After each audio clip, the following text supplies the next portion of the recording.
Melania Trump, she's getting a pretty big payday. Yeah. But not for anything you might expect, like modeling or, Right. I don't know, something like that. Interesting. It's a $40 million deal for a documentary about her life. Wow. And it's being directed by none other than Brett Ratner. Yeah, Ratner, the action director. Right. Yeah, he's been laying low for a while. Yes. Since those sexual misconduct allegations a few years back. Yeah.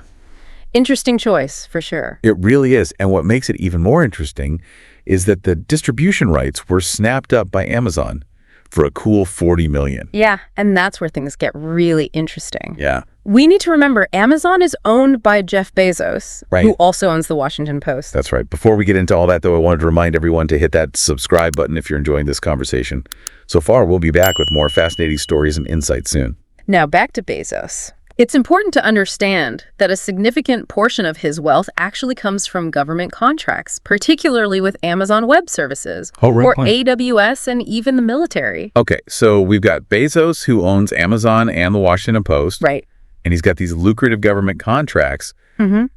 How does that tie into the Melania Trump documentary?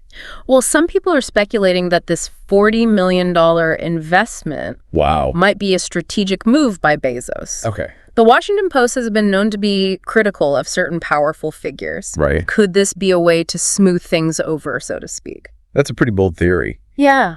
It makes you wonder, is this common practice? I don't. Do these kinds of deals happen behind the scenes all the time? Yeah, it's hard to say for sure. If you find this as fascinating as we are, don't forget to hit that like button. But what's clear is that this situation raises some important questions about the influence of money and power in the media landscape. Yes, exactly. When you have someone like Bezos, who controls a major media outlet and has significant financial ties to the government, it's natural to wonder if there might be some conflicts of interest. And that brings us to the bigger issue of media ownership and potential biases. Right.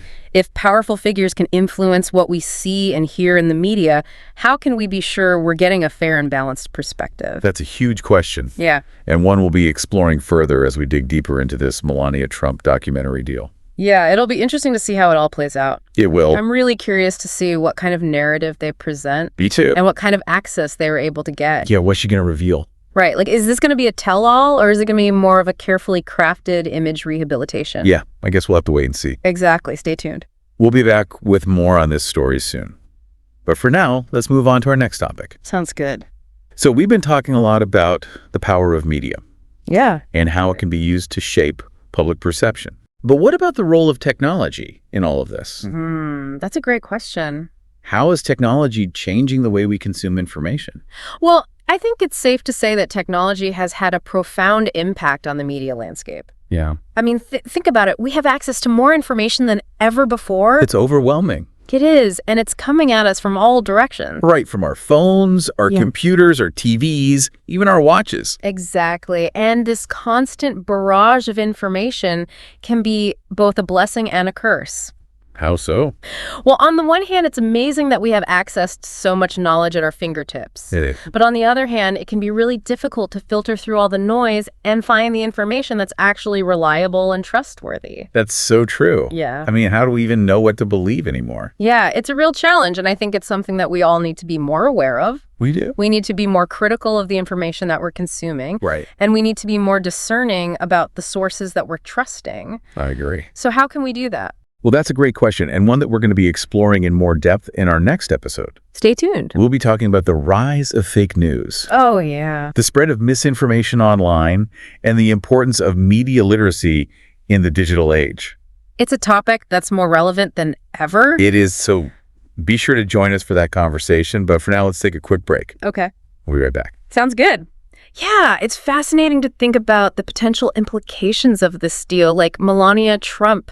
Right. She's always been kind of an enigma, you know? Yeah. This documentary could offer like a glimpse into her world, Yeah. her motivations, her perspective on her time in the White House. You're right. We haven't heard much from her since she left Washington. What kind of narrative do you think the documentary might present? Oh, that's the million-dollar question, isn't it? It is. It could be a carefully crafted PR move to rehabilitate her image, Right. or it could be a more candid and revealing look at her experiences. And then there's Brett Ratner, the director. He's been trying to make a comeback after those misconduct allegations. What do you think his involvement brings to the table?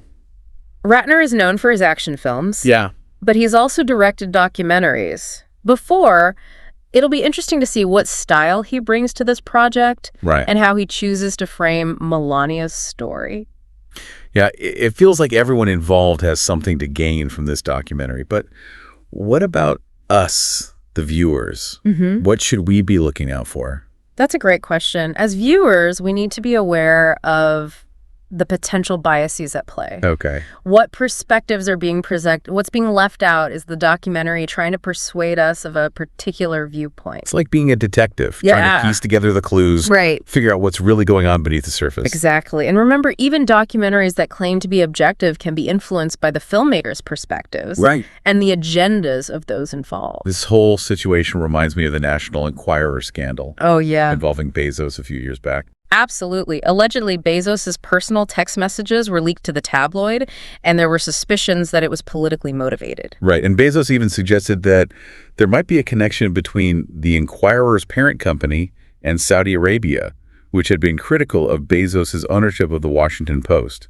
That whole situation was a tangled web of power, money, and media influence. It was. And this Melania Trump documentary deal feels like it's tapping into some of those same dynamics. It does. So what can we as viewers do to make sure we're not being manipulated by the media we consume? The key is to be critical thinkers. Okay. Don't just accept everything you see and hear at face value. Right. Question the motives of those involved.